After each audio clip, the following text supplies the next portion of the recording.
dark staccato, or if you're going for like the lower kind of soothing sort of sound. Well, that's very ambitious, Austin, that you assumed we would have an F attachment and. I did not assume. You said in the email that there would be an F attachment. Okay. So I have a quick question to Ron.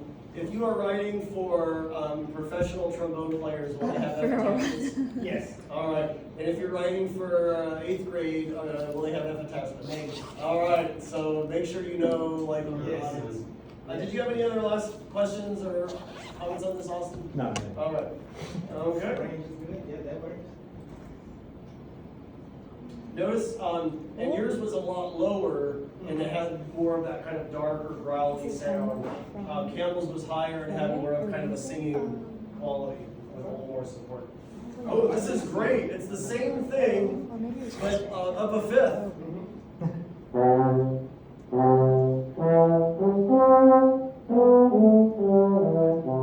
And no, wait, I'm going to stop you. It already feels easier to play just being a little higher. Why does it get easier to play when you're a little higher in the instrument? That's just where it resonates more at.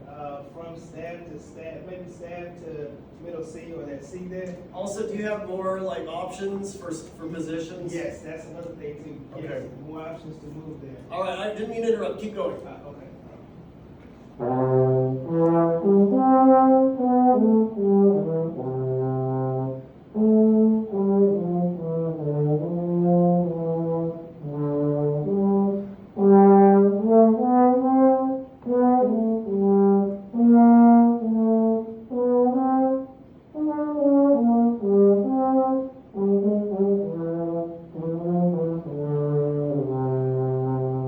All right. Can you play even louder for here? Yo-da-da-da.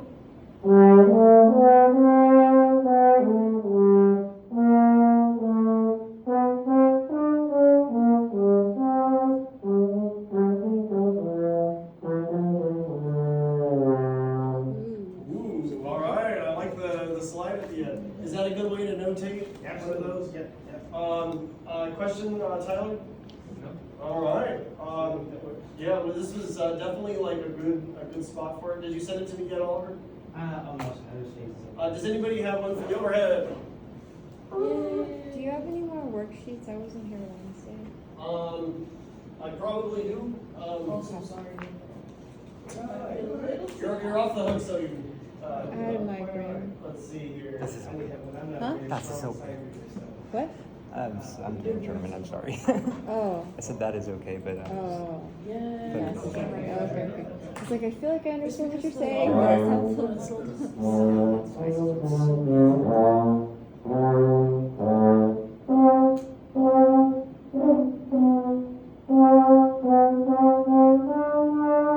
Wait, is that a real forte?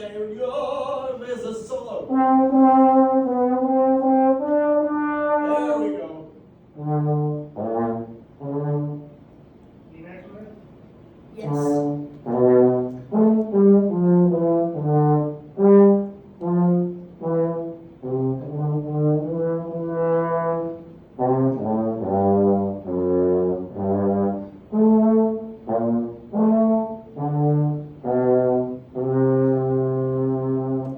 All right. Any comments on this one or else? No, this is definitely easier with the B naturals, which are in 7th position for trombones. If you have an extra attachment, that's triggered 2. If you don't have it, you're playing, for example, the second to last penultimate measure, you're playing a D in 4th, then a B natural in 7th, and then coming up to the C there. Might be tricky for your younger trombone players. Also, where does it happen again? Let's see, there's another B natural somewhere. Where is that? Second system. Yeah, The measure yeah, so we have a measure right above that. So you're going from 7th position and then trying to jump to 2. Those positions don't really have anchor points like a bell for its 3rd position. So for a younger trim, that's going to be from all the way out here in the stops to here. So definitely depending on tempo. Yeah. So when you're writing for like a good high school group or college group, they're not gonna have that issue because they'll have the attachment. Right. But look at this, if you want to play, that Be Natural, you have to do it at this bus stop, all the way here. And if you have the other attachment, the bus stop. It's right Um, there. Yeah, as somebody who's visited friends in New York City, it turns out that it seems less important how far away from Manhattan you live, and more important how close you are to that bus stop. But anyway, this works great, and again, any player that has that's not just playing off of one of those. Otherwise, those low notes do get tricky. Did you send it to me, Oliver? Yeah, we should All right, do that. hold on. That's good, that's good. Let's do the everyone looks at. Is it this that one here? The latest one, yep. Okay.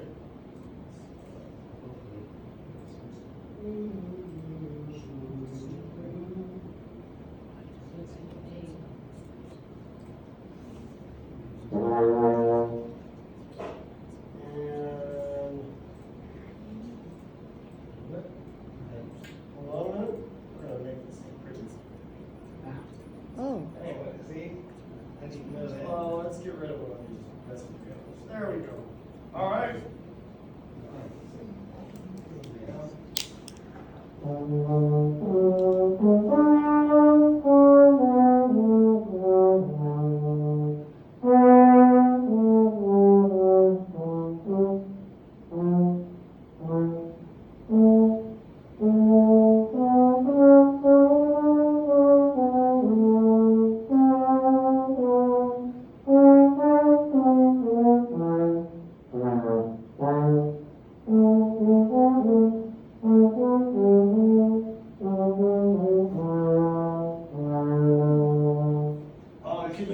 Can you do this measure and give us more accent? Oh,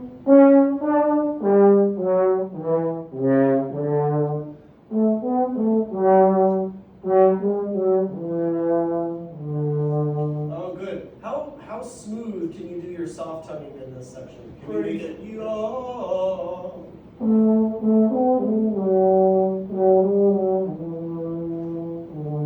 Oh wow, that was definitely more smooth. Notice the first time it sounded more staccato, and that's because he's really working hard not to have the right stuff.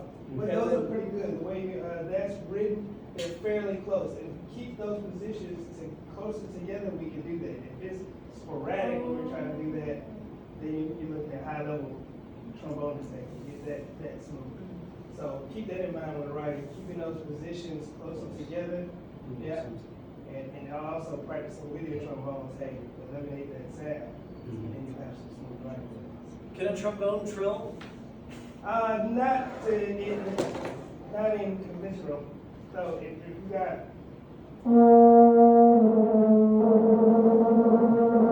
So you can do weird things with the trigger. with the trigger, but working with, and this is actually not an orchestra thing, a jazz thing is vibrato enough to where between two, as long as the partials are going up the slide of the trombone, you can do that. Oh, let's hear it. Cool, yeah. Okay. Okay.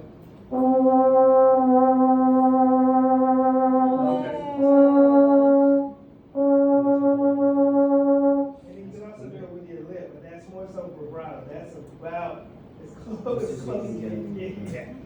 So that actually reminds me of at my parents' church. There was a really sweet man, and he had a nice tenor singing voice, and except he had vibrato that sounded like somebody was giving him chops. It was that's kind of what made me think of that. Yeah.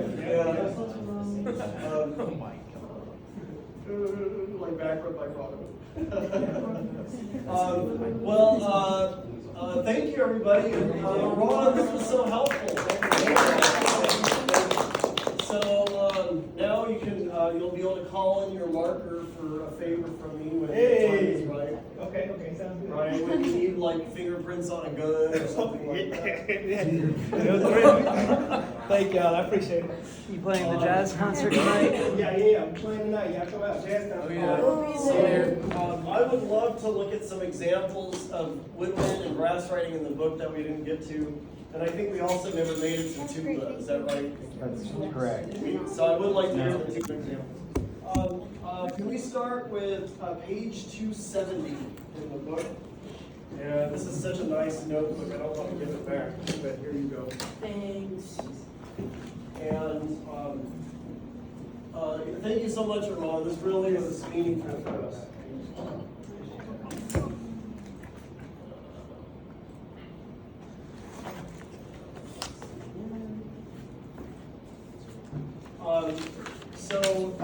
Take a look at this ensemble, and let's see if I can get it queued up.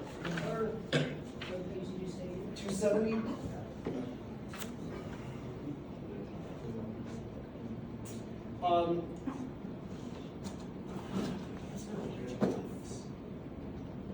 Oh, there we go. Hold on. No. There we go.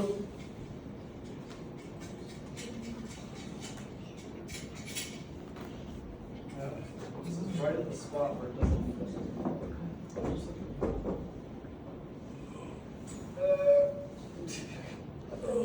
Wait a minute. We'll prop that with this marker. Ah, perfect. All right. This is a really great example of switching between woodwind and horn and string color. And you'll notice that we have two A clarinets, and then we have horns in G and horns in C, right?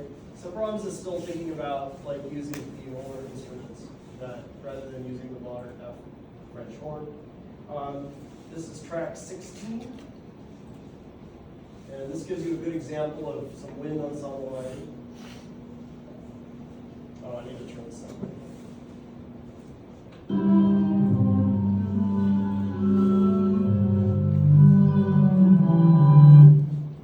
833. So we have a melody in the oboe.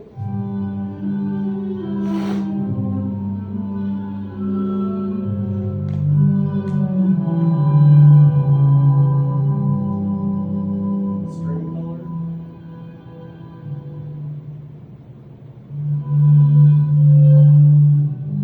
And then look at the voicing of this woodwind.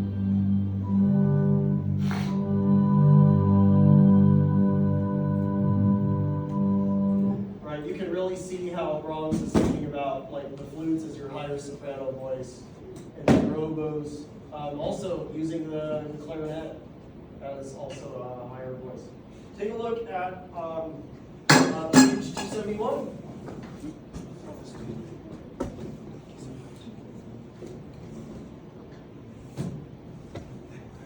And here we have an example. Again, you can see flute is being used as your soprano, oboes like the two sopranos below it, and then when the chord gets thicker, we bring in some clarinets and sort of an alto voice, and your bassoons are your tenor voice. Let's go ahead and go to that one. 834.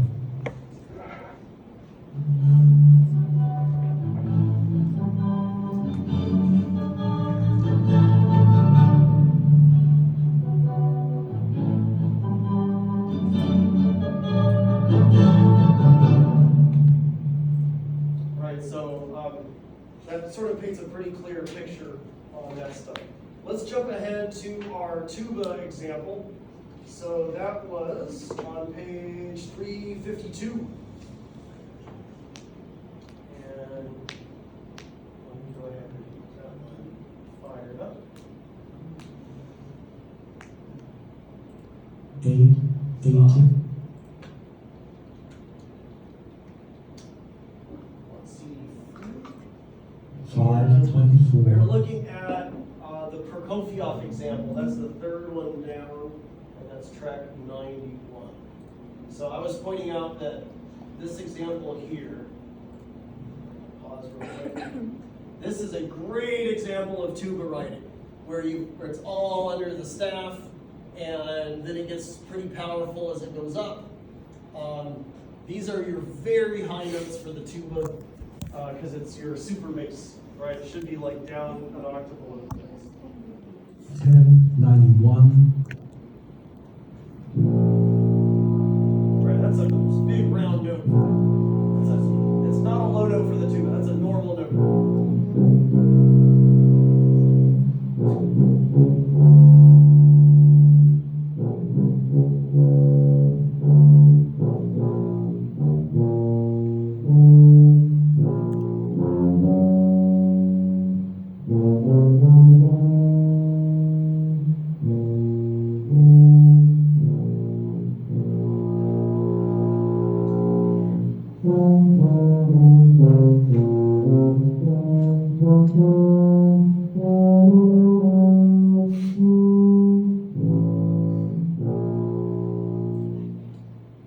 It's probably not safe to write big jumps like that for a beginning player.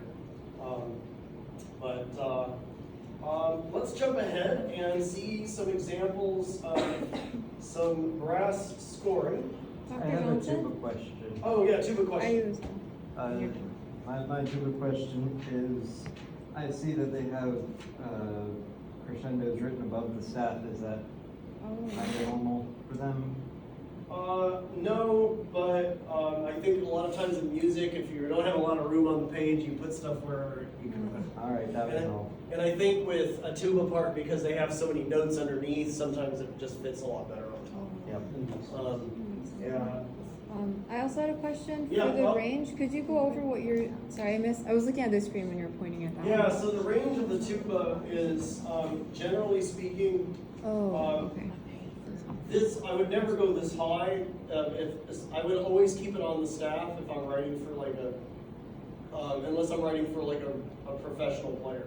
Mhm. But they're always gonna have ledger lines below the staff, and then their high notes, you'll put them on the staff. They're like a bass, but down the octave. Okay. So, you could think of it like a cello, but like put a cello down another fifth. Oh, okay. So everything Yeah. is just moved down. Yeah, so it'll have, like, add a few more ledger lines, which I'll call them. So the lower notes they still have, but as you get higher, you kind of have to start being careful, I guess. Yeah, it's just, you just have to work harder and harder the higher it goes. Just like, that makes sense. so, and then, like, I can tell you that there are solos that go up above this in orchestra, and sometimes they get like specialists to like play those solos. In fact, I had heard that the tuba player for the Los Angeles Philharmonic, that in his contract it said that he would never be required to play the solo of Pictures at an Exhibition, orchestrated by Ravel. And it's just because it's such a brutal, like really high tuba part. You need someone who like practices it all the time.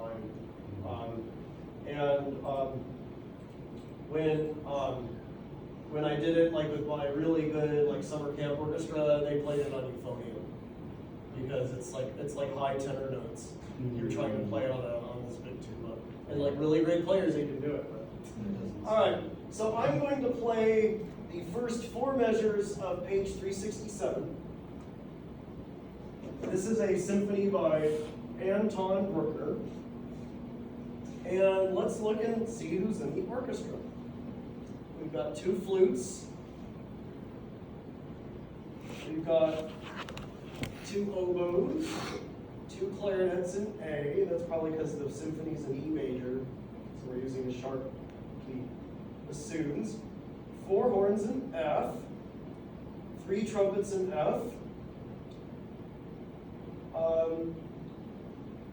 an alto and a tenor trombone, a bass trombone, 2 B-flat tenor tubas, 2 F bass tubas, and 1 contrabass tuba. There are 5 tubas in this orchestra piece. And we have all the strings. So I'm going to play the first 4 measures, and I want you to tell me what you hear. Also, what's the dynamic indication? Fortissimo. Everyone's playing double forte. All right. Tell me what you hear. 11, 7.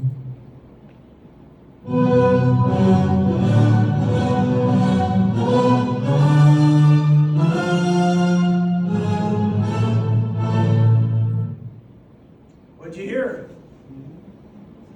Did you hear any oboe? Did you hear any viola? Basically, overpowering the strings. Yeah, what'd you all hear? Trumpet. I heard trumpet and I heard like a lot of things that sounded like low trumpet, right? The brass section can take over an entire ensemble. With the exception of like the piccolo can always like poke out above anybody. But if you have a full complement of trumpets and trombones, and if you got horns helping them out, that's the loudest section. When we got to the very, very end, the brass did not do something everybody else did. There's something that the brass did not do. What was it? I'll play it one more time. There's something at the end of those 4 bars that the brass is not doing. 11, 7.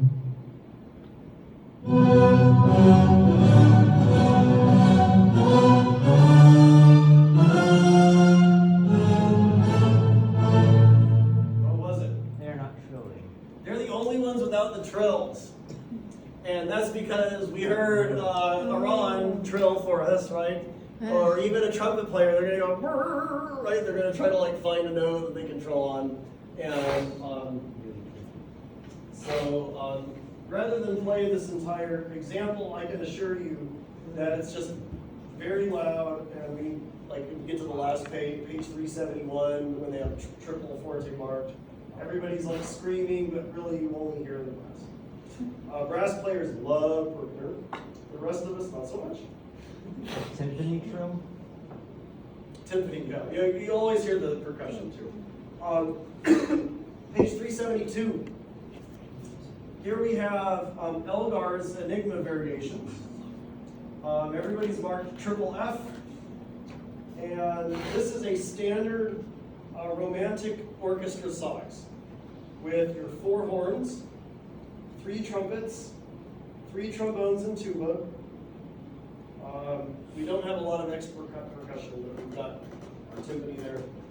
Here we go. This is 38. Eleven, 8.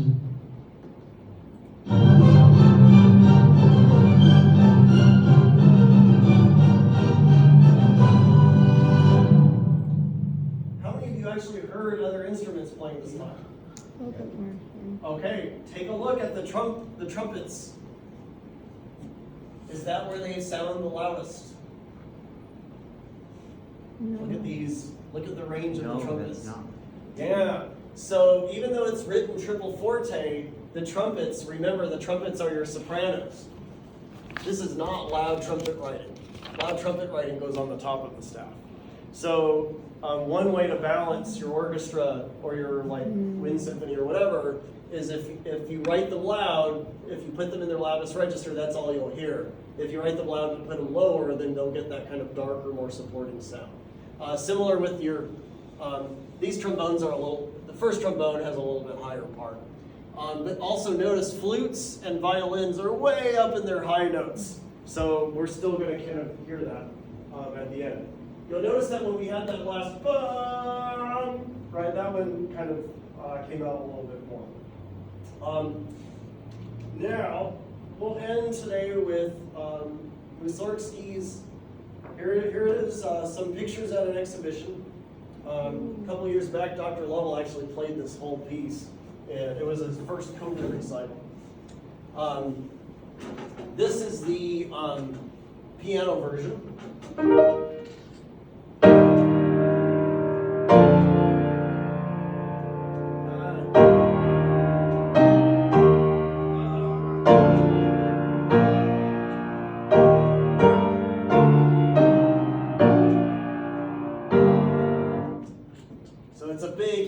impressive piece. So check out how it's been scored out for these forces. Who would you give this top note to? You want it really sung out. Trumpet? Trumpet, there it is. So we have 3 C trumpets. And they've got basically 1, 2, and 3, right? Soprano, your 3 like sopranos up there, hitting the chord 1, 2, and 3. And so we've got all that. Now, the horns look like they're very high, but how do they transpose? Down a fifth, right? And F is down a fifth from C using the rule of C. So that's actually only a high B flat. So that's a high note for an alto that you're getting. And then we have our trombones playing pretty high up in the tenor clef. And then here's our 3rd trombone and tuba. And then we also, supporting down below, we have some bassoons. 2 bassoons and a contrabass. Let's hear the sounds of our brass section. 11, 9, E.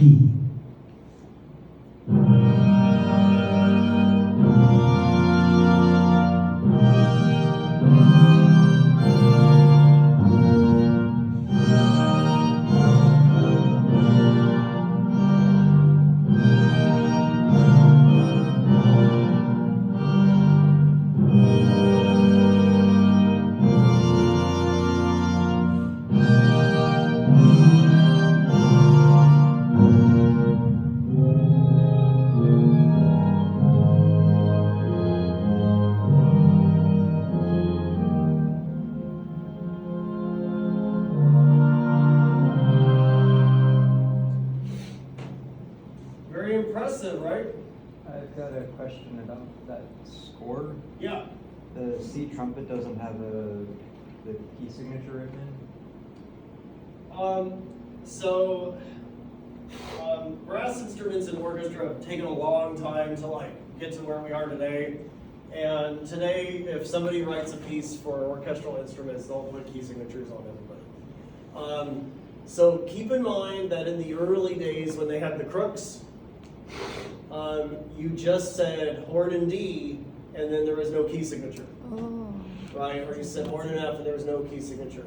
So Ravel, was orchestrating this in the very early 1900s, and probably was still using sort of the textbook way of writing brass parts was you just didn't put key signatures. They're not used to saying it or whatever. Yeah, I think it's kind of surprising that it doesn't have a key signature. I would imagine it does. So, yeah, that's a good observation. Do we have time for one more example, and then we'll call it a day? We'll make it quick.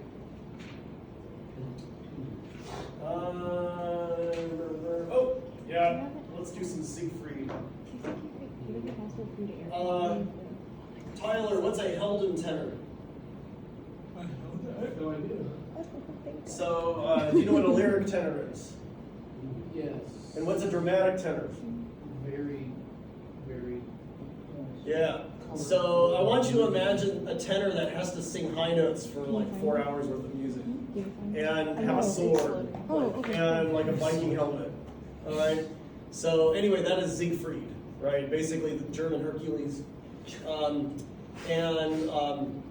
this is a section from the opening of the 3rd act, and we've got strings. Strings are basically the jazz hands, right? It's not really they're just the excitement. The melody, of course, is in your bass clarinet, which should not ever be written in bass clef. Remember that? It should be a treble clef. Wagner didn't do it. We have bassoons, and then here's our trombones.